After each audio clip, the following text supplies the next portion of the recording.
Last time, we took our first steps into the 70s of Shonen Jump, a decade of growth, full of new series and successful gag manga which would help bolster the magazine and attract new readers. Otoko Ipiki would continue to act as the magazine's face, surpassing 100 chapters this year, but would find itself coming to an end in issue 51 of 1971, for a period of time at least. Another one of its bigger hits, Harenchi Gakuen, would suddenly stop serializing in the 7th issue of the year. As mentioned in my first history video covering 1968 and 69, when Harenchi Gakuen debuted, it would receive a lot of negative attention from parent-teacher associations due to its crude content, leading it to be dropped from the magazine for a time, which would include the rest of 1971. Despite this setback, Jump continued to sell well and grow, likely due to the host of new comedy series which could fill the void of Harenchi Gakuen. In the meantime, the magazine would continue to experiment, adding new series into the fold, with the majority of them for this year not sticking around, aside from a few notable exceptions towards the end of the year. As usual, I won't be covering every single manga that debuted in the year. I don't have all that much to say on them, but I will show a list of them. Thankfully, 1971 wasn't nearly as packed as the previous year. The first new serializations of 1971 featured more baseball, pro wrestling, and this weird issue 12 cover. But the first interesting one to me is Osamu Tezuka's Lion Books 2. Lion Books was a series of one-shots, the first series originally published in Omoshiro Book, from August 1956 to July 1957. Omoshiro Book was Shonen Book's predecessor in a way, so think of it as Shonen Jump's grandpa, I guess. Lion Books 2 would similarly be published in Shonen Jump every month from issue 13 of 1971, which was in March, until February 1973, meaning Osamu Tezuka was a part of Jump for almost 2 years. Tezuka doesn't really need much of an introduction, being the father of manga, creator of things such as Astro Boy, Blackjack, and also Lion Books. I more so just want to share that at one point Tezuka worked in Jump, which I think most people wouldn't know about. It's really cool, and I'm glad another historical great etched a part of themselves into Jump history. I've had the pleasure of reading 2 stories from Lion Books 2, which are translated in English. Adachi Gahara, the first story, follows a space investigator sent to look into some disappearances related to a witch. It features a nice twist, which I won't spoil because it's a very good short story, and I urge everyone to try it. The same can be said for 7 Men from Outer Space, the 17th story of Lion Books, following 2 police spacemen and 5 aliens. It's a great little story about alien racism essentially, and the willingness of strangers to help others. Both are a little dark, but have brilliant, clear stories and messages with some beautiful artwork. Definitely something you would expect from someone titled the father of manga. I honestly wish I could read the rest because these are an absolute treat. Several of these stories have also had an anime adaptation, with Adachi Gahara being one of them. I find it a shame that they aren't too well known though, as the 2 stories you can read are brilliant, and I urge everyone to try and hunt them down. Toro Shinohara, the creator of Ashita wa Tsukumeru ka, which we covered last time in the 1970s video, returns, this time with a manga called Key Girl, which seems to be about a lady who breaks locks, so probably a thief or another similar profession. It might be like Cat's Eye, another Jump title following female thieves, which debuted 10 years later in 1981, although it would be a much bigger success than Key Girl, which only lasted 20 chapters. Another returning face from 1970, we have Mikiya Mochizuki with Japash. It lasted 25 chapters and was compiled into 2 volumes.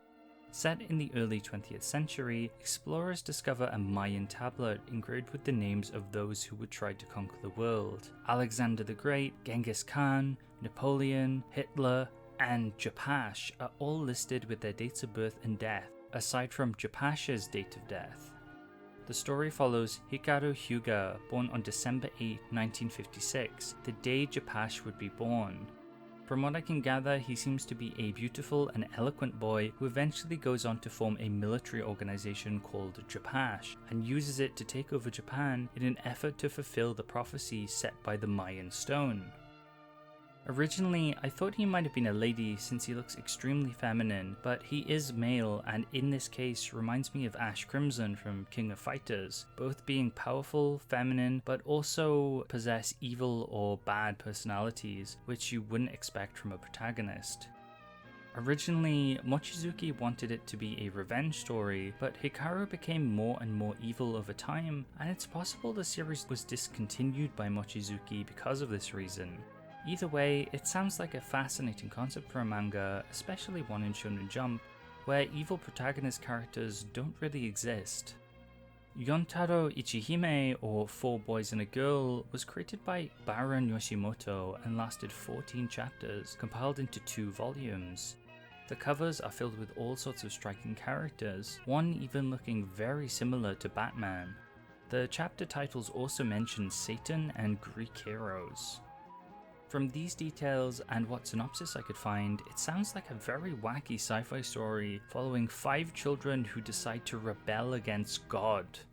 The author, Baron Yoshimoto, is well known and respected as a manga artist and painter who was inspired by Western comics. He would be a big player in the manga industry during the 60s and 70s, but would leave it in 1980 where he would go to the US and become the first Japanese person to draw for Marvel Comics. Since then, he has continued to produce art and has quite a few art exhibitions. He would also make Ore wa Ryu, I Am a Dragon, in Jump during 1972, but it only lasted 8 chapters, and seems to be a martial arts manga. As a quick interlude before the next manga, I wanted to mention the issue 31 cover as it features Go Nagai, Hiroshi Motomiya, and Hiroshi Kaizuka. These 3 people are responsible for the first 3 big hits in Jump, all of which in some way would cease publication within 1971. As mentioned at the beginning, Otoko Ipigi would end for a time near the climax of the year, and for now, Harenshi Gakuen was in the doghouse, although Nagai would publish a 3-chapter short series starting in the next issue called Neketsudan. Chichi no Tamashi would end, however, in issue 44 of this year. I wanted to just take some time in the video just to mention these 3 again, and all the other artists who helped shape Jump up to this point. These days, I doubt many people remember them at all, but as a huge fan of Weekly Shonen Jump, I just want to share my thanks and admiration to all of them, as they helped grow the magazine in its infancy. Moving on, we have Bara no Sakemichi, which was created by George Akiyama and had 39 chapters with 3 volumes. It seems to be quite the surreal and possibly dark manga which tracks based on the author's previous work, possibly being a more realistic take on the delinquent fighting manga, or not, as there's some weirdly psychological elements and mechas? The main character, Domon Ken, also appears very young at the beginning and might grow up throughout the story. It looks weird and surreal, and the more I see from George Akiyama, the more I want to read all of his older works. Samurai Giants by Iki Kajiwara and Ko Inoue is our next big hit. Totaling at 150 chapters and 16 volumes, it follows Ban Banjo, a pitcher who joins a baseball team called the Tokyo Yomiuri Giants. It seems to be your standard baseball fare, with Banjo being quite emotional and reckless at the beginning, but develops and grows as the story progresses. It was very popular at the time, even getting back-to-back covers for its first 2 chapters, and is regarded as one of Jump's early big sports hits, getting a 1973 anime adaptation that ran for 46 episodes. Another manga would get the same back-to-back cover treatment, which was Koya no Shonen Isamu, or Boy of the Wilderness Isamu, by Soji Yamakawa and Noboru Kawasaki.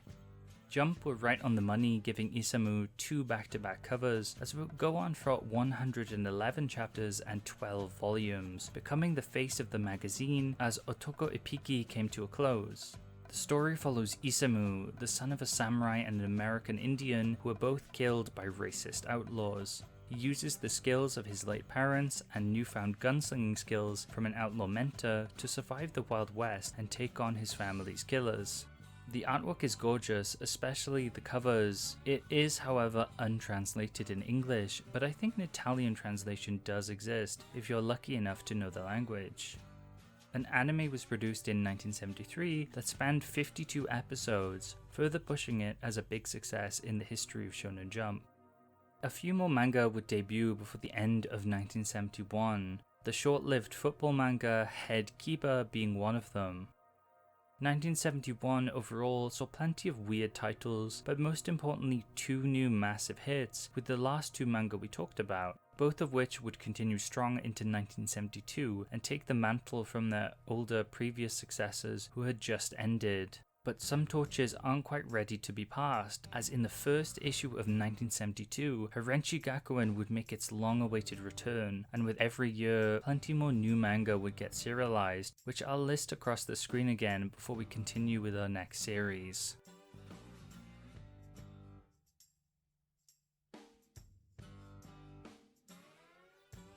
Musashi, created by Hiroshi Motomiya, who wasted next to no time after seizing serialization of Otoko Epiki, gives us his take on Musashi Miyamoto's life story.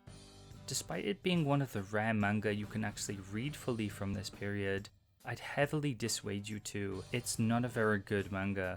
The story is hard to follow as it skips through the events of Musashi's life. It's confusing as to what's going on and who everyone is. It also doesn't help that the main character, Musashi, also known as Benzo I think, is a horrible brash character that shouts at people all the time and kills people in random bursts of anger. You really don't feel like rooting for him at all, and he feels very un-Jump-like. It makes for a very frustrating read if you enjoyed Otoko Epiki Gaki Daisho, which Musashi feels the complete opposite of. It would only last 25 chapters and have 3 volumes, although the translations I found seem to condense it into 9 chapters, which could contribute to its poor pacing. Astro Kyuudan, created by Shiro Tozaki and Norihiro Nakajima, is Jump's big hit of 1972, and it's another baseball manga. But unlike Samurai Giants, Astro Kyuudan goes down a more supernatural route.